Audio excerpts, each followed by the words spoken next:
Now we will mark the rows which does not have any mark. So second, third and fifth rows we does not have any mark, so we will put a line there. Next one, again draw a line by passing marked column. What is a marked column means? This is a marked column. Here by passing this one also is we need to draw a line. Now check, does the all zeros has been covered or not? First row 0 has been covered. Second row the line has to pass with the zeros throughout the 0. Now second row is covered. Third row covered all the 2 zeros. Fourth row 0 covered. Fifth row zeros covered. Now there are no zeros which has not yet been covered. So how many lines that we have drawn means 1, 2, 3 and 5. Like this as we need to draw the minimum number of lines. Okay. Now the next one, after drawing the lines, what is the next step means? Identify the minimum element that is not covered by any line. See guys, here we have certain values where the line has been not yet covered.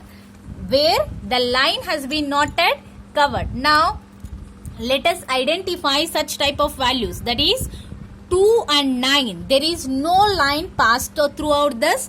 Next one that we have here 8 and 9. There is no line. Next one 11, 6 and 3, 7. Among these values where the line has been not passed, identify the minimum element. Which is the minimum means 2 is the minimum or lowest value. So the minimum value is 2. Now what is the next operation that we need to do means subtract it from uncovered element. We need to, in the next table, what we need to do means, see here, like let us consider A, B, C, D, E, 1, 2, 3, 4, 5. Now what we need to do means subtract it from uncovered elements. Uncovered element 2 is not yet covered. So what is the minimum value? We need to deduct that one. 2 minus 2. 9 also uncovered. 9 minus 2. This is the first one. Next one. See here. Add it to the intersection of two lines. Wherever we have the point of intersection. Where we have the point of intersection, to that value, to that element, we need to add the minimum element. Okay. See here 0. And the third point that it is saying, what is the third point means? Leave the remaining element same in the matrix. See, uncovered elements, one category is uncovered, second category is intersection, and the third category we have, that is just the line passed through it. Yes, line passed. Now uncovered elements minus minimum element has to be subtracted.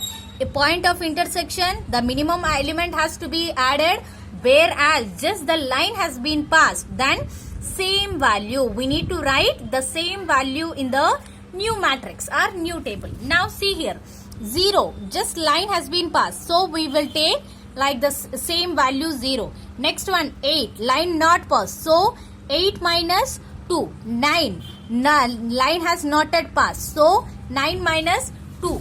Next one 2, line passed, but it is not a point of intersection, so we'll take the same 2, 1, because line passed and no point of intersection.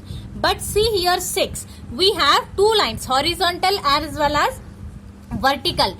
To this, whenever we have point of intersection, then add the minimum value. That means 6 plus 2, 0, just passing, 0, 6, just pass, so 6. Next one 0, line pass, so 0 will write the same, 4, line passing will write the same, but whereas 3, horizontal and vertical both present, that means 3 plus 2. Next one 0, line passed, 1, line passed. Like this as will form a new matrix. 3 minus 3, 0, 9 minus 2, 7. Like that as we will form a new table. Okay, next one, after this one, the next step that we have here, this is the fifth step, that is identifying the minimum value, and let us subtract, add and leave the row. Next one, sixth step that we have, it is repeat the step 3 to 5.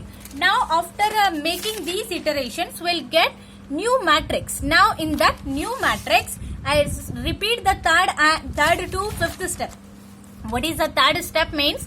Identifying the minimum value and identifying the row with only 1 0 and make an assignment to that. Cross the other rows, and whereas the same will be done for column operations. Now checking for assignment. Number of assignments equal to number of rows. If it is, then we will get the optimum solution. If it is not, again we need to draw the minimum number of lines. So that is repeat the third and fifth step till the number of assignments will be equal to the number of rows. If it happens, when the number of rows are equal to the number of assignments, then the total cost associated will be obtained by adding the original cost of assignment cells. Now what is that point means?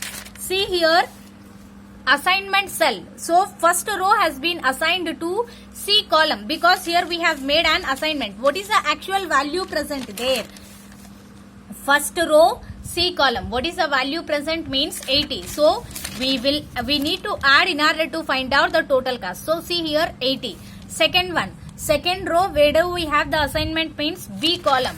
So second row B column, it is 90. So 90 is the assignment value. Third row first column, that is A. What is the value? Third row first column A, 110. See here 110. 80 plus 90 plus 110. Its total value is 280. This is the total cost. So we will find out the total cost by adding the assignment values. Like this is we'll get a solution by using assignment problem. Okay, thank you.